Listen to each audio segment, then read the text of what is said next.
So I have this friend. Her name is Yomna Osman.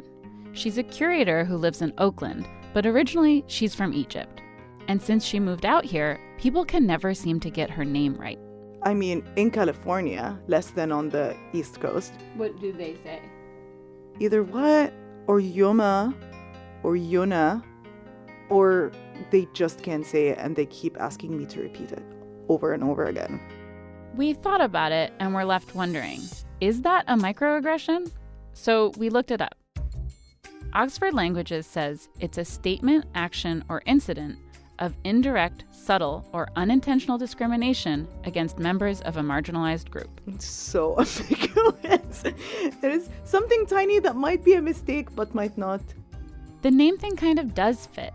Yomna says for her, microaggressions are these tiny things that you get used to, but over time, they can cause harm. It's definitely frustrating, and it immediately makes me feel like I'm out of place. And it becomes really wonderful when I meet people or when I'm in contexts where people don't stumble on my name. She knows it's not intentional, and she doesn't get upset when people get it wrong, but it makes a difference when it doesn't happen. I think everyone likes to feel seen quickly, and I think feeling different makes that a little bit harder and forces people to have to explain themselves. And I think microaggressions have a lot to do with that, feeling unseen or misunderstood and feeling like you have to do a lot of translation work for other people. And it can make a big difference when other people help her do that work. Like I was in a meeting once and someone stopped the meeting to be like, you're all saying her name wrong. And that felt great. Like I sent her a thank you email, just a note on the side. That action that Yomna's coworker took, there's actually an organization that teaches people how to do that, to step in and show support when they notice a microaggression or something worse. It's called Training Active Bystanders, or TAB for short. Here's training coordinator Beryl Domingo. Our training is really to empower people to assess a situation, to assess what is the action that's really needed in a situation. Beryl is based in Massachusetts, but the group has been doing the trainings online all over the country and even in Canada. We focus on the fact that we all probably are harm doers at some time or another. And immediately that kind of makes the playing field level. I actually went to a training session, but I couldn't record it out of respect for people's privacy. They asked us if someone had ever done harm to us, if we'd ever caused someone else harm, and if we'd ever witnessed harm being done to someone else, even if unintentionally. Everyone raised their hand to every question. We also really focus on nonviolence.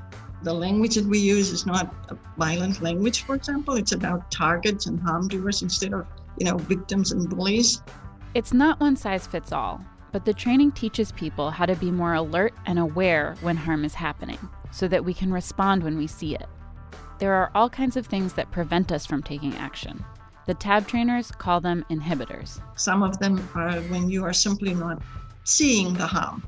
Or, for example, when we're feeling fearful of making a fool of ourselves, or might embarrass ourselves, or we might do something wrong. That's another inhibitor. Beryl herself actually found the group after something happened in her town that disturbed her.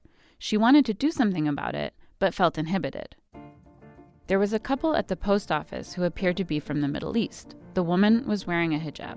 And one of the customers began to harass this couple by calling them names and basically saying they probably have a gun. We should be careful. These people are dangerous. The people in line didn't know what to do. Basically froze and just stood there letting this happen. Not long after, Beryl heard about the bystander training. It's really an empowerment training, and the understanding is that people will be more vigilant and willing to step up and intervene. It's all about learning that no matter how big or small, there's always something you can do to make someone else feel seen. For Philosophy Talk, I'm Shireen Adel.